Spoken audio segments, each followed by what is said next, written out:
ওটা হলো আমার পাগল হালুম সোনা, মাশাল্লাহ। আসলে ছাদ বাগানে ফুল না থাকলে ভালো লাগে না কিন্তু। তো এই হলুদ ফুলটা প্রতি বছরই ফুল দেয়। আমি ভাবছিলাম ফেলে দেবো গাছটা, কিন্তু গত বছরও দিছে ফুল, আবার এই বছরও। আবার নয়নতারা তো সবসময় ফুটে, আর এই ফুলটাও প্রায় 12 মাসই ফুটে। এটা একটা বনসাই, ছোট করে করা। আর এই যে বেলি ফুলটা এবছর 3বার আমার ফুল দিছে, 3বার। আর এই যে ডাল কেটে দেওয়ার পর আবার এই যে নতুন নতুন ডাল আসতেছে, এইগুলাই হয়তো বা আবার 15 দিন 1 মাস পরে আবার হচ্ছে ফুল দেবে। আর এই ডালিম গাছে জানি না এটা ফল আসবে কবে, কিন্তু ফুল হচ্ছে, এটাও দেখতে ভালো লাগতেছে। বাট এখনো অবধি ফলের দেখা পাইনি। তো ফলও হয়তো আসবে কোনো এক সময়, দেখি, অপেক্ষা করি। এই যে ইনি আছেন পর্যবেক্ষণের দায়িত্বে।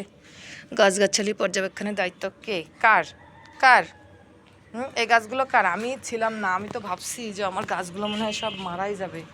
মানে আমি এত টেনশন করছি, বাসায় এসে শুনতেছি তোরা গাছে পানি দিছিলি? বলছে না আম্মু, ছাদেই যাইনি আমরা।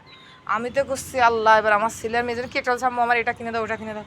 আমি বলছি দেবো, একেবারেই দেবো, কিন্তু আমার গাছগুলোকে কী অবস্থা দেখে আসি। আমার গাছ যদি মরে যায় না, তাহলে পিঠে বস্তা বাঁধে দেবো, কি দিতে হয়। মানে জাস্ট আমার এত টেনশন হচ্ছিল। বাসায় আসছে প্রায় 8টা 8:30 বাজছে। আমি ওই সময় এসে কাপড় খুলে আর মানে এনার্জি নাই যে আমি ছাদে যাবো। তা বলতেছে আমার ছেলে মেয়ে, বলছে আম্মু না অনেক বৃষ্টি হয়েছে। বৃষ্টি হয়েছিল? কাছে হ্যাঁ প্রতিদিনই বৃষ্টি হয়েছে। সময় তারপর তো ছাদে দেখি মাশাআল্লাহ আমার গাছের কিচ্ছু হয়নি। মানে মনে একটা শান্তি। আমি ভাবতেছিলাম যে আমার গাছগুলো মারা গেলে আমি আসলে সহ্য করতে পারতাম না, কারণ পানি টেনে টেনে এনে এনে তারপরে গাছের গোড়ায় পানি দিই।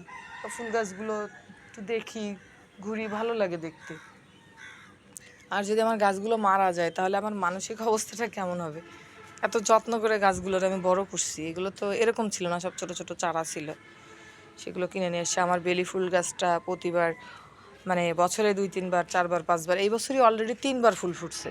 এই যে আবার নতুন করে আসতেছে, আমি জানি না হয়তো সারা বছর ফুটতে পারে, সারা বছর নাও ফুটতে পারে, যেহেতু বর্ষা হলো সিজন, বর্ষাকালে এখন হচ্ছে সিজন ফুলের। এই জন্য এই বর্ষাকালে অলরেডি 2-3বার ফুল দিছে এই বছর। আমি জানি না, দেখা যাক আর কয়বার ফুল দেয়। তো আর হচ্ছে, আর হালুম সোনার কথা কি বলবো, মানে আমি ওর টেনশনেও থাকি বাড়ি গেলে। আমার মেয়ে বলছে আম্মু তোমারে খুঁজতেছে, পরে ভিডিও কলে ওর ডাকতেছি, ও দেখে না চোখে।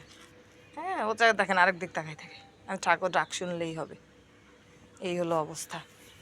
চলো বাসায় চলে যাই, এবার আর থাকবো না, বাসায় অনেক কাজ। চলো আসো, আসো মা, আসো আসো আসো আসো।